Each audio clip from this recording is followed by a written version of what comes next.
Good evening. Thanks for coming. I've been here several times in Todd's workshop. I always enjoy it because it's very rare that you get an open-minded crowd gathered, and you don't have to be afraid to come out with things which I kept hidden to myself for nearly 35 years because by trade I'm a commercial artist. And I've been meditating for 40 years, and during this time I had some very fascinating experiences, mainly out-of-body experiences, which I entered into a diary, but I kept them all to myself. Not even my closest friends knew about it because I didn't want to be branded as a nutter. So, but a couple of years ago I came out. Because I'm not gay, but I came out as an astral traveler because the climate was such. There are lots more books have been written, and quite reputable people have written about it, teaching it at university. There's a new subject springing up at universities, consciousness studies, and some university professors even run workshops similar to Todd. Now, the thing is, yesterday I found a magazine, A New Scientist, and I got very excited because the headline was the existential issue, the staggering mysteries about being. And I said, oh, finally science has come around to the fact and they're going to reveal the truth to us, Then I started reading, and my heart sunk when I read something like this. Think for a moment about a time before you were born. Where were you? Now think ahead to the time after your death. Where will you be? The brutal answer is nowhere. Your life is a brief foray on earth that started one day and for no reason and will inevitably end. And this is as far as science is willing to go, and I can't blame them because they're totally focused on the materialism, And I personally love science, I'm a science addict. Without science you would all have arrived here on horseback, So, and I'm a gadget fan, so. But the thing is, science doesn't give us any answers, And I was hoping when I read this article that I may have made a foray into the sort of consciousness study, but this is totally materialistic. And some of the theories which are forwarded are literally sort of madness, there's no other word for it, because science is restricting itself to the realm of the material world. But the material world doesn't start with a big bang, and it doesn't finish with a final crunch or whatever they call it. The life actually starts here and now with consciousness, and that's the only thing I always come back to. Everything we see, everything science or everybody produces is a result of consciousness, not the other way around. Science sort of maintains that consciousness is a result of brain activity. Now, people who had out-of-body experience and who have seen themselves sitting in a chair like I have, looking at the back of my head, and walking around and studying this person slumped in a chair, then that it's impossible to perceive from within the brain. So people who have had out-of-body experiences, they don't need proof. And the important thing is that you have to have the experience yourself. There's no other way to convince you. Belief is not enough, because there are so many beliefs out there which will tell you different things. But the most important thing is to go to a workshop like Todd's and actually have an experience and then find the answer for yourself. Now, I've done exactly that. Since I've been doing this, and if I add the time together in meditation, if I put it all in one chunk, it would probably be between 3.5 and 4 years, being in an altered state of consciousness. And it's a bit like going to the gym. If you go to the gym every day for 2 hours, for the rest of your life you look like Arnold Schwarzenegger. There's no getting away from it. I'm not saying I'm a super mind or a super brain, but I've focused on a totally different part of consciousness and attention. I haven't got a bigger head or a bigger brain or anything. And the way I see myself, I see myself as a reporter, nothing else. I go inside, I make observations, and I write them down when I come out, bit like News of the World reporter, but instead of hacking into people's phones, I hack into states of consciousness, And what I come up with is something which I've written down in the book. So, okay, I'd just like to share with you what I've sort of discovered. I mean, how many of you have visited my website before you came? So, I mean, I would recommend when this is over to go back to my website, which is multidimensionalman.com, and I put everything I discover, I put it up on the website. It's quicker and it's cheaper than putting it in a book form, and everybody can access it. So the website is changed all the time,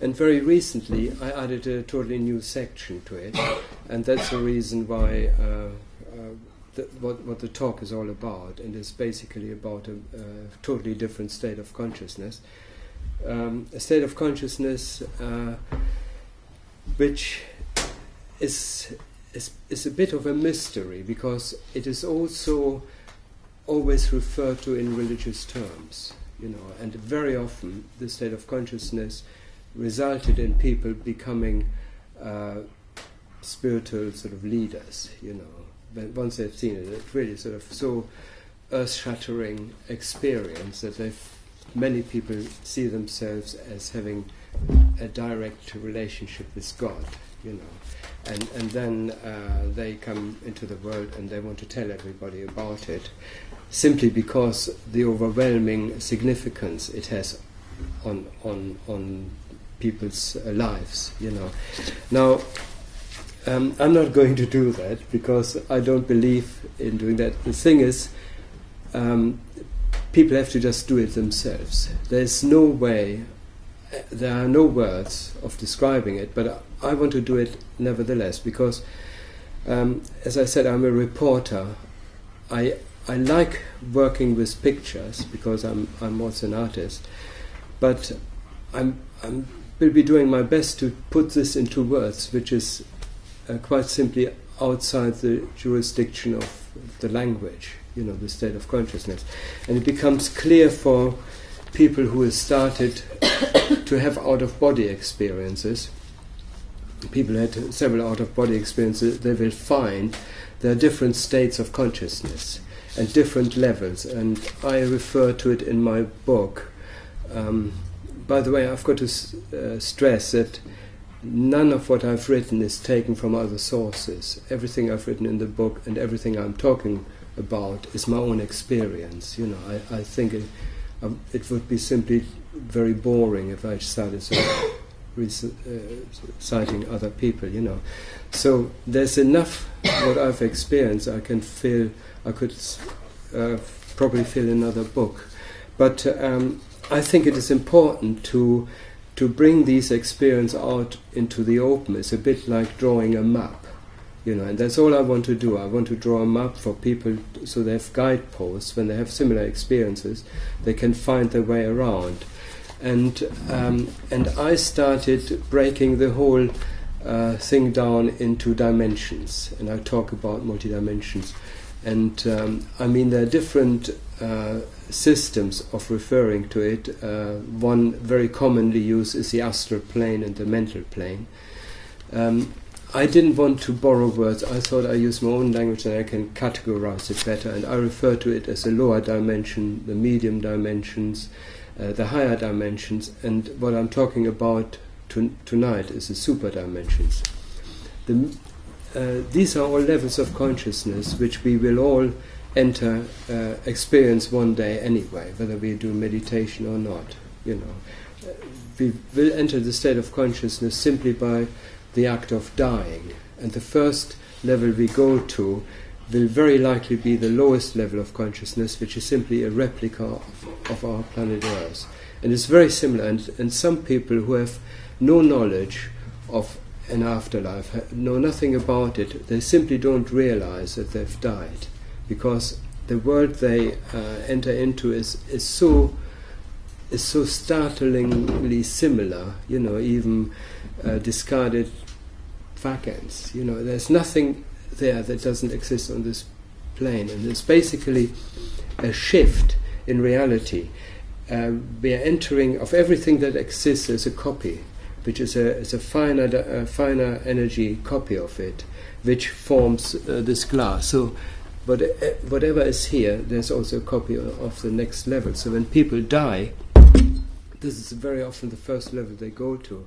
And the startling discovery is that they see another version of them. For example, they've been hit by a car and they suddenly see themselves on the floor, and at the same time they experience themselves standing and looking at their body. And that's a thing which is very often portrayed in movies and things, and this is actually quite accurate. Now the first level is highly populated. Not only is it a copy of our environment, but it's also the next level where people go when they die, and it's quite interesting, because the first thing how I discovered it was when I had an out-of-body experience. I thought I was in my bedroom, and then when I looked around, I found the room looked slightly different. There were the wallpaper pattern had changed, the carpet had changed, and so suddenly you find the copy is not actually 100% copy. It's a copy which has been modified by the people who live there, So you find that things have changed around, and it's also the environment where we go when we have dreams. So we are acting most of our dreams out on this level. People go to offices, they go shopping, they do all the things they do in real life, and they mix with people who are dead. And the thing we have to remember that the levels of consciousness, that's where it becomes very interesting. They shift. So you may be one moment in a level which is a very close level to us, and then it may shift into another level which is still very similar, but things start changing even more around. And then you come to a level where people more and more add things and modify the environment. So I refer to it as a lower dimensional level. That's the one which is closest to our level. And then once people get the hang of it, and there are lots of other things to it which I can't possibly cover, but if you read the book, it's all there, and if you go on my website, you will find it explained in great detail. But I just want to move on, because there are, on the basic level, there are three sub-levels I refer to. There's a lower level, which I just described, which is a copy. The medium level, which is where people go after they have passed on for a while, and this is where they act out their dreams and their wish fulfillment, their unfulfilled desires. Now the medium dimension is a much more attractive place to be. It's more like, I don't know if you have read any books about the afterlife, but mediums refer to it as the summer land. It's a beautiful temperature and greenery. It's a bit like summer, perpetual summer. On the lower dimensions, people still have to act out their conflicts and their problems, which they bring over from their previous life on Earth. So they're dealing with their issues. And then we get to the higher dimensional levels, where people have fulfilled their worldly desires, their dreams, and then they are on a level where they fulfill their potential. They become creative. They do all the things recreational to fulfill their innermost drives. Now, the way we can sum this up everything we experience on the lower and medium and higher dimensional levels are things which are related to our human nature, to our drives, our energies, our ego. These have all to do with ourselves, our self-interests, our persona, our social identity. These are all acted out in the first levels after death. Now, the thing I want to talk about tonight, after this short introduction, is a totally different state of consciousness, and very often this is referred to as a heaven world in Christian terms. And the way it is portrayed is something to do with God, something to do with being in internal peace and singing praise and things like that. That's the only thing which sort of filtered through the traditional religious channels.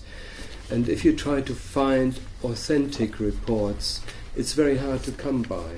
The only people who have done some work on the state of consciousness with some level of objectivity are the theosophists of the last late 19th century, early 20th century.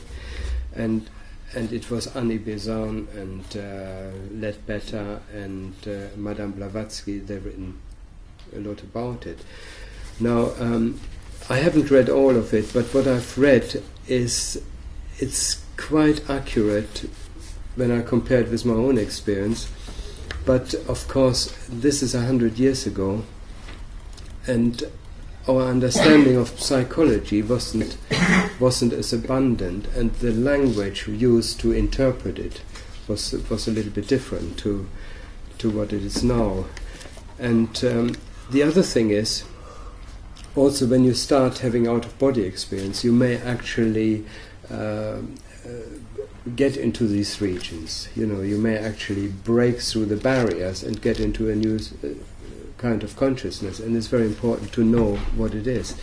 The other thing is, it's not something which is something very holy and only the most advanced spirits will achieve it. It's something which is all within us. It is actually, without it, we wouldn't be able to function at all.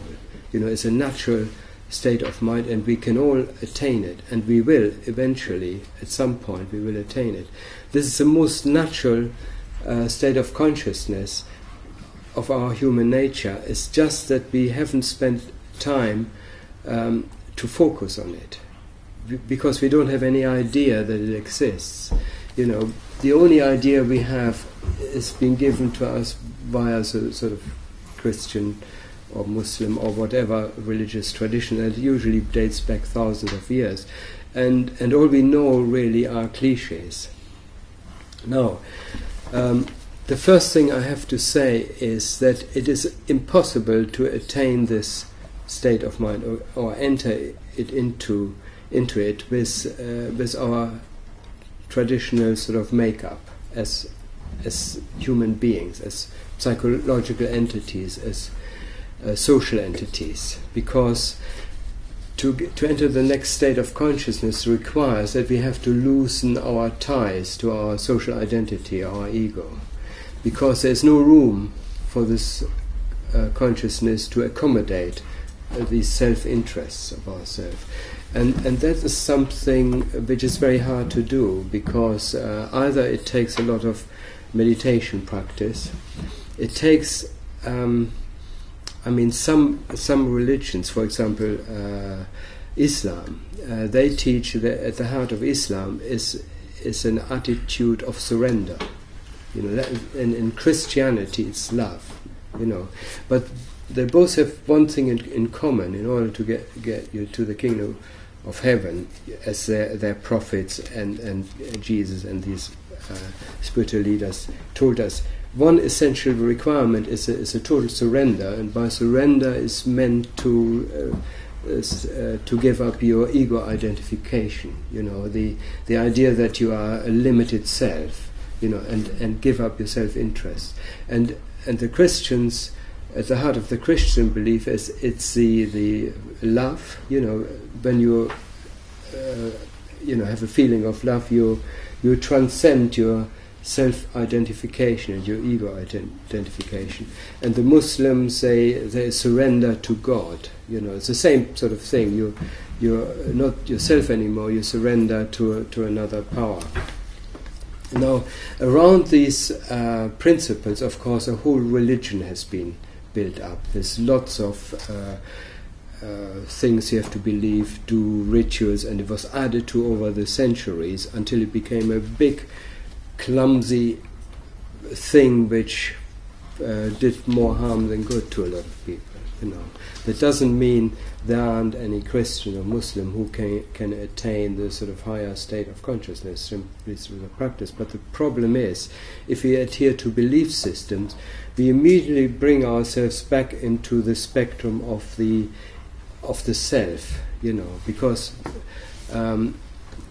what I'm saying is there's a bit of a contradiction in believing things, because the moment we believe, we are separating ourselves. What we really should do, we should accept. For example, if you say you believe in God, you are actually putting God outside yourself. He becomes an object you believe in. What you should be saying is, I'm God. I realize the beingness, my essence, and if I realize my essence, I'm actually God. I don't have anything to believe in. I find proof every moment I walk on this planet. That's really at the heart of it. The moment I start believing, I start faking certain rituals, certain things in order to get this closer to me, but all the time I'm trying to get it closer, I'm actually separating myself. And that's a big fallacy of religion, that's never really going to get us any closer. In fact, very often it separates us, because when you talk to people who are very, very fixed on some belief system, they usually try to defend it in some way. And they're so convinced of it that they build up a little sort of ego system around them, where somebody with another belief system comes and they start sort of arguing with each other, and trying to get the better of each other. And then if you put it on a bigger scale, you suddenly have wars, and this is true with every ideology, with everything where you put a belief outside yourself, you get into conflict. Now the thing is, what I'm trying to get at is all this has to disappear if you want to enter a higher level of consciousness. Now I had very early in my career as a meditator, when I was in my 20s, I had what I call a peak experience, which was a spontaneous experience after 6 months of very intensive meditation, which I described in the book, where I had an experience of sort of spontaneous enlightenment. That's the only way I can describe it, which totally blew my top. It changed my life. It was an overwhelming experience.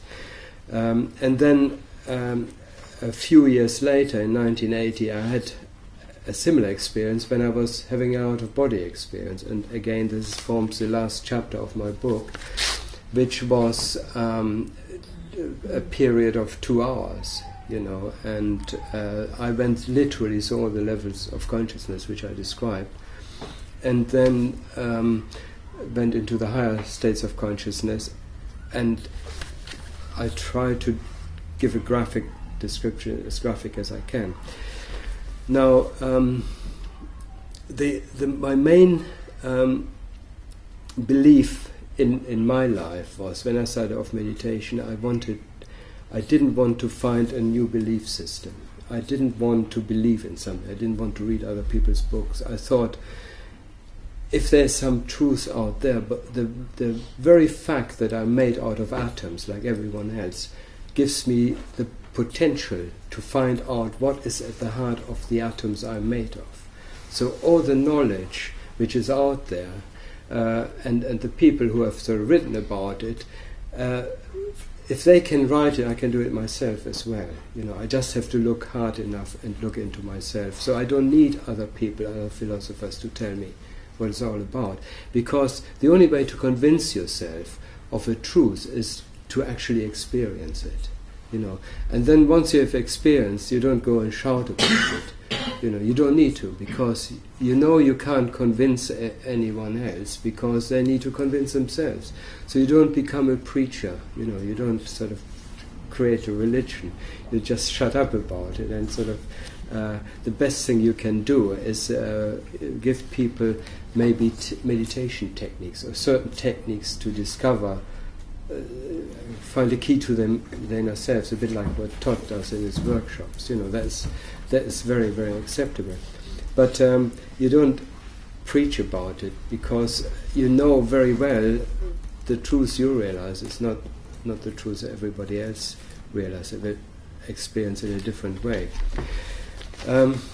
So my addiction was to reality. You know, I always thought reality is the only thing I really sort of keen on, because reality can't let you down. You know, because there's always reality. Reality is always there, is always present. You know, you don't have to go far away, because it's very reliable reality. You know, and ironically, it was this sort of thing which led me to a very recent experience, which is now at the heart of my website, and also it unearths a lot of information. Because I was so keen on finding out reality. I one day earlier this year, I got a call from reality saying to me, "You want reality? I give you a reality. You know, how about cancer?" You know. So I got a call from the hospital, and I was told I had cancer, you know. So that was a bit of a wake-up call. And the first and most interesting thing that happened was I suddenly realized that I wasn't afraid, you know.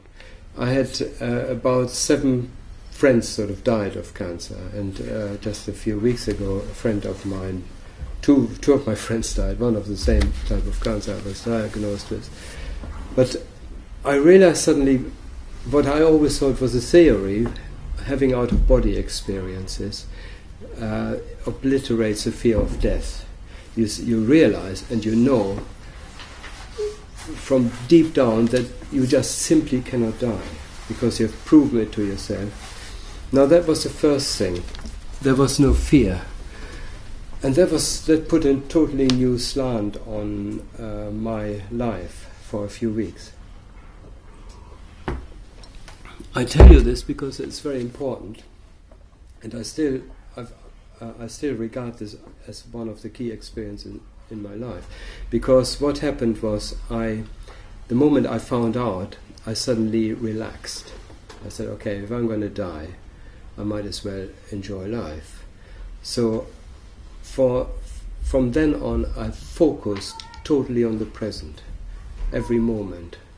And I stopped doing the things I did before, like I used to go, I did a lot of time wasting. I went to W.H. Smith and read all the sort of photographic magazines and things, and I spent 20 minutes there. I suddenly did that for 1 minute. I thought, I'm not wasting any more time here, you know.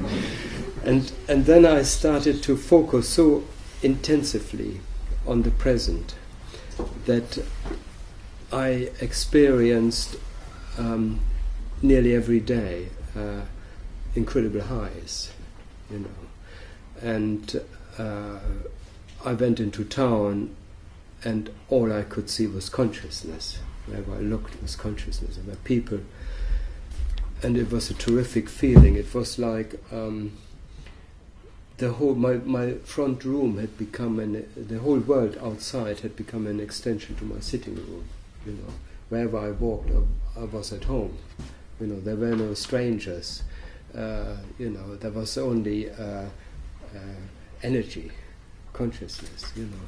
And I felt very grateful for the experience, suddenly. I could have waited probably another 10 years or so before I had this experience. So everything was focused, you know. And then, of course, the reality of the reality set in when I went into hospital. And then I had the most intensive in-body experience I ever experienced, and that was important too, because until then I was in a sort of out-of-body type guy. I sort of didn't really relate very well to my physical body. But now fate taught me that the physical body is actually a reality which I haven't really appreciated very much. So that was a very good lesson I learned, and if you go to my website, I've written a little article about it which gives you more an inside view. But the key thing is, by the way, I've since have been cleared, so I made a really good recovery, and so I'm back to normal. The good thing is I lost a bit of weight, so I can't recommend it as the ideal slimming. but the most important thing, and I just want to say this quickly, what happened as the offshoot of this, being focused so much in the present, I suddenly had no time for this other person that used to run around with me, which was my ego. Sort of that was there was no room for it. There was only the attention to the moment. And I started experiencing stillness. Wherever I looked, there was a stillness which you could touch, and out of the stillness, the interaction I had with the people was I didn't judge. I couldn't judge anyone, or it was just other forms of consciousness communicating with me. And then one day I became very aware on a forum on the website. I've written about my book, and then one guy kept asking me, "What about the superdimensions? Can you tell us about the superdimensions?" And I said, "No, I didn't say that, but I felt I couldn't, because the last experience I had was nearly 30 years ago, and I felt a bit of a cheat if I started sort of bringing this up again." So one day I was in the garden. That was on the 11th of May. I was in the garden. I was standing down in a chair, and the sun was shining, the birds were singing, and I felt really happy, doing this. And then as I was sort of standing down in the chair, I noticed there was, it was almost as if somebody was standing watching me, and I looked around and there wasn't anybody, But I felt really, really happy. I felt more and more happy. And then I kept standing in the chair, and there was somebody. It was a presence, and I couldn't figure out what it was. And it became so powerful that I thought, I've got to go into my meditation room, and I've got to check it out. I've got to focus on it. What is this? What is this presence? And then I went into my meditation room, which is a small 8-foot by 8-foot little room. And the moment I hit the chair, I was just, I closed my eyes, and I was staring at that moment into a blinding light, and not only that, but my body was sort of cascaded, as if I was standing underneath a shower, instead of having water, it was sort of filaments of light cascading onto me. And I just, if there was still anything of my ego left at that moment, it just sort of abundant, I was just taken away into this incredible space. And I noticed there were two of me. There was one of me lying in the chair, and another one was standing in a superdimensional space with lots of lights around it. And I thought, for the first time I recognized this, now hang on a minute, you've got to put your reporter cap on and take notes. If I had a pad, I would have just started making notes about a camera. But all the time there was this entity, and I can't figure it out what it was even now. Some people may have said it was, I don't want to even give it a name, but it was a presence which was very, very intimate and very familiar to me, and it sort of egged me on and said, "Come with me, let go." I said, "No, I've got to take this all in, what's happening here, I've got to write about it, So, and as I turned around and took on these amazing things which I started observing and which came out of these sort of mists and started taking shape and everything, whenever I turned around, this sort of presence was still there, and it was quite happy with the fact that I sort of wandered off and didn't sort of pay much attention to it. And so I said, okay, I'm going to observe this. I don't know when I get the opportunity again to take note of what's happening. And so I did my observations, which I'm going to talk about in a minute, and this lasted for about, in time, maybe half an hour, 3/4 of an hour. And then finally, I abandoned my observation, and I hitched a lift with this light, and it just was needed to follow it through.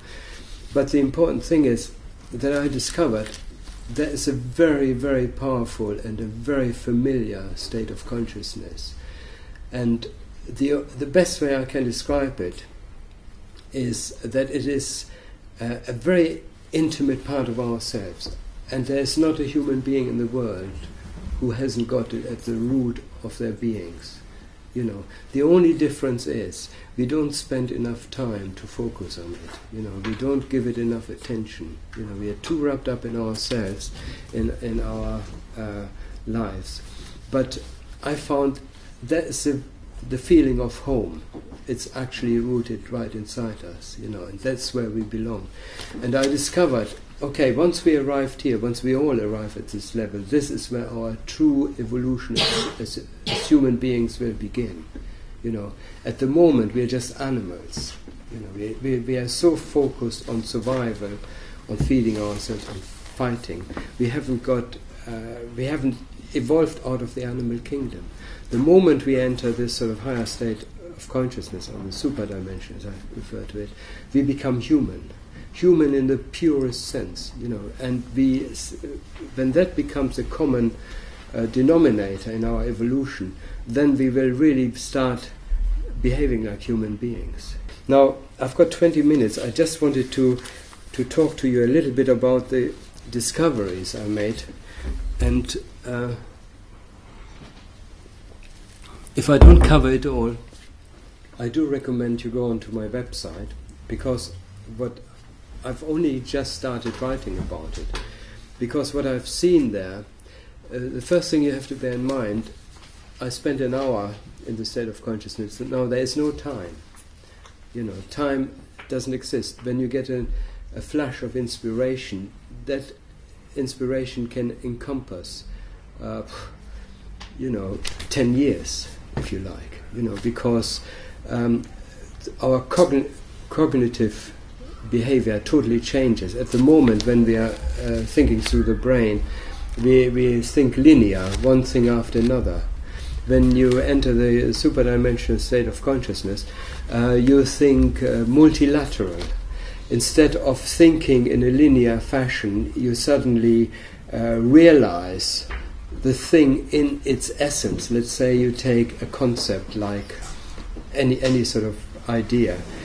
Instead of thinking about it, it reveals itself all at once, and you get an instant understanding of whatever you focus your attention on. So some people refer to this as cosmic consciousness, where you actually see something and then the whole thing expands. And one interesting observation was that any ideas or any thoughts actually materialize themselves as shapes. And that was a very beautiful experience, because one of the most overwhelming things when you enter this state of consciousness is an incredible, almost psychedelic, I would say, or kaleidoscopic experience, a visual experience of a richness which is simply overwhelming. And when you focus it long enough, you simply realize that what you see in front of you are your own thoughts. But until now you haven't seen your thoughts as a concrete shape. You have seen thoughts as vague associations of concepts. They were not anything concrete. Now I could relate to it instantly because, as an artist, intuitively I think like that myself anyway. And then I found that these thoughts, they take the appearance of either beautiful patterns or beautiful three-dimensional structures, which not only have an appearance in 3 dimensions, but they also mutate as the thought expands, and you get carried into the thought and the whole extent of the thought, and it expands in different dimensions, like into sound. Every thought has a sound, every shape has a sound at the root of it. So the understanding is also enhanced by the fact that there's a sound element to it. I mean, if you go to the pictures, for example, a picture becomes much more alive, the movies, if there is a good sound score. It gives you a much deeper understanding of it. Now, the same thing is here. The best way to describe understanding is a multidimensionality of understanding which spreads out like a sun. So you encompass the whole idea all at once in one go. And that's one good thing, one very important thing, and the whole environment consists of that. Now, the moment you calm down and you relax, you will find that the shapes you create with your thinking, they settle down, and then you become aware of the actual environment, which is made out of an environment like our environment, except it is totally it's much more enhanced, much more beautiful. For example, the perception we have. The best way to describe it is if you imagine what we're seeing now here is seen through frosted glass. We can only make out shapes. You think you see everything clear, but when you're on the next dimensional level, the frosted glass is broken, and for the first time you see things of what they really are. They're really, really sharp. Everything is much more defined, and it's not just an image you see, and you don't just see it, you understand it from the inside out, whatever you look at. And not only that, but you're spreading your identity. Instead of being restricted to the person you are, the identity sort of is spread out into whatever you observe. So you don't stop being you, but you have a much more expanded understanding of yourself, and then so the enhanced visions and the enhanced senses, that's the most predominant thing. You can't even call it senses, because what you see is not seen through your eyes. It's seen through consciousness. It is a total new way of seeing. The sounds you hear, you don't hear them coming from a source and enter your ears, and then you hear stereo sound. The sounds you hear, you are a part of. Whatever you experience is, you are part of it, and you go to the very root of the experience.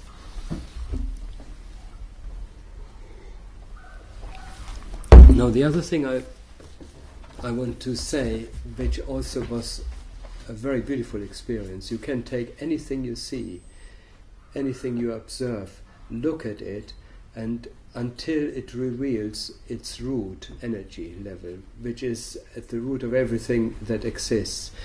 So on this level we are always very close to the essence of whatever there is. For example, if you look at, if I was now in the state of consciousness, I would look at the glass or the table. I would not just see the table as a shape as it exists, but I would see it, the root energy it is. I would see at this moment that it's not made out of wood, but it's made out of consciousness. It's made out of intelligence. And you can enter the shape, and you can understand the shape from the inside out, and that applies to everything you direct your attention to. So your seeing and your understanding is on a totally different level. Now, if you just imagine for a moment what the implications are for us as a species when we rise to the next level of evolution, instead of seeing things from the outside, for example, let's just take the Palestinians and the Jews.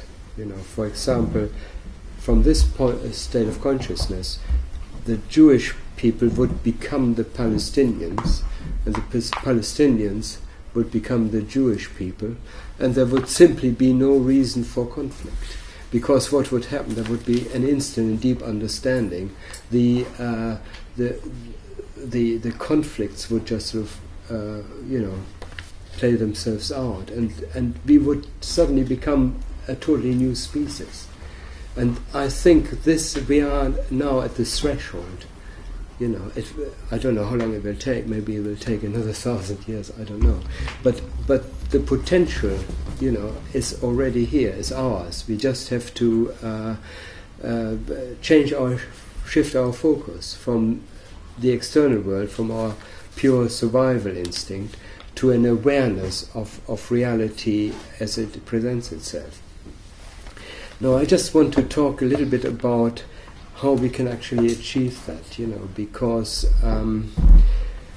when I said initially, I'm addicted to reality, because what I find, you cannot take attention away from reality. And also the beautiful thing is, when you look around, the moment you open your eyes in the morning, you are confronted with reality.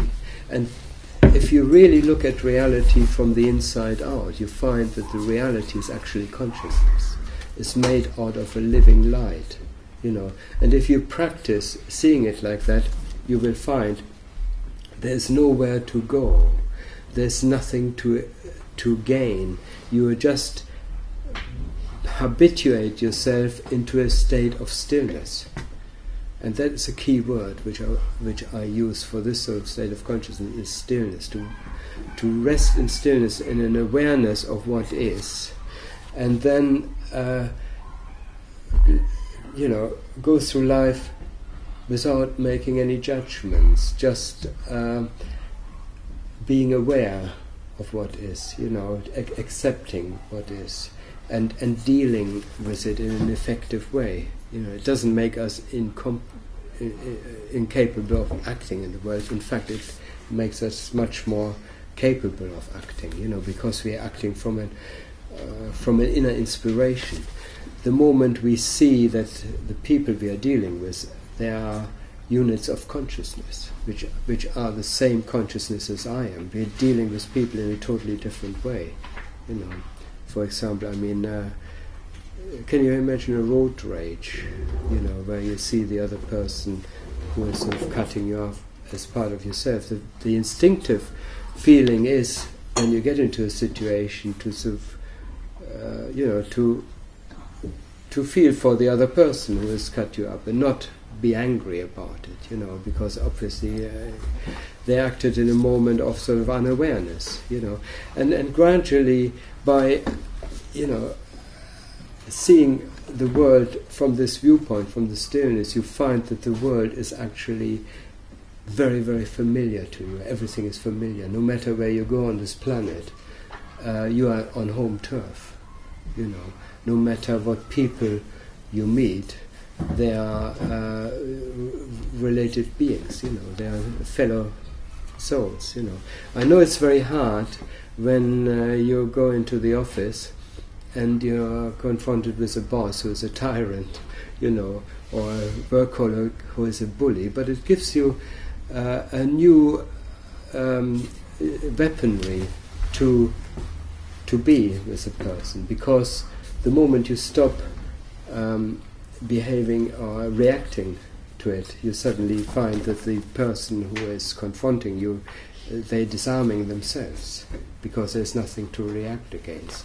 And it's this sort of state of consciousness which we practice simply by being aware of an element of stillness, around us. And the best proof we find every moment, just looking around, every object we see is proof that it's consciousness underneath it, you know.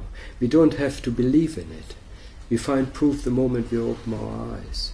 And we just have to practice the stillness and the non-judgmental attitude towards, what we experience in real life. And it's a learning process which never stops. I had a very good experience when I was still in employment. My boss was a tyrant, you know, and I regard him as my greatest teacher, because he made it his. It was his. He got a great deal of satisfaction out to call a meeting at least once or twice a week, where he would tyrannize everybody who was in the meeting room. And I very quickly learned that the best way to deal with it, not to be affected by it, is to just not judge the person and just be, and remind yourself that there's nothing to be attacked, you know. And not only that, but I started to use it as a stimulus to get into a state of mind where I felt an element of pleasure, because I felt the moment I wasn't reacting, I felt relieved, a bit of relief, you know. And the next meeting, I tried not to react again. In fact, I combated it by actually relaxing more and more. So then, eventually, after a few months, I found whenever we had a call for a meeting, and I tell you, the meetings were terrible, because very often at least one or two of the women would run out of the room crying, you know, and wanting to go home and not turning up. It was a real tyrant. And I found when I got the call to a meeting, I actually got into a state into a high. I got so excited about the meeting because I could prove to myself that I wasn't affected by it, and this is why I regarded him as my greatest teacher. You know, so you can actually use whatever obstacle that comes along your way as a teacher. You know, like in my case, when I was received the call from the hospital, that was probably the greatest defining moment in my life, because it taught me in 3 months what I probably would have, you know, learned in a whole lifetime. You know, so I just want to properly finish on this note, because, but I would like to invite you to go onto the website multidimensionalman.com, because I've still got a lot of things I want to write about. I'm preparing another 2 articles on the superdimensions, and there is just no time here to cover it all. So the next article is about the consensus environment, the fact that people who actually establish their consciousness on these dimensions, they actually live in an environment like we do, but what the environment is made of is a totally different thing. And I try at the moment as an artist to create pictures which is totally useless, because you cannot portray in 2 dimensions what is a 5 or 6 dimensional reality, you know. But I'm trying to combine pictures with words, and trying to stimulate people in having an experience themselves, you know, because it is everybody here has the potential, and it's just beneath the surface. It can just be scratched away, and it can unfold, you know. It's just our inner nature. So keep a lookout, and over the next few months I will go into more detail, and yeah, that's it. I want to finish here because it's an hour has gone by, but if you have any questions, I'm quite happy to. If I can, I will answer them. Okay? Thank you.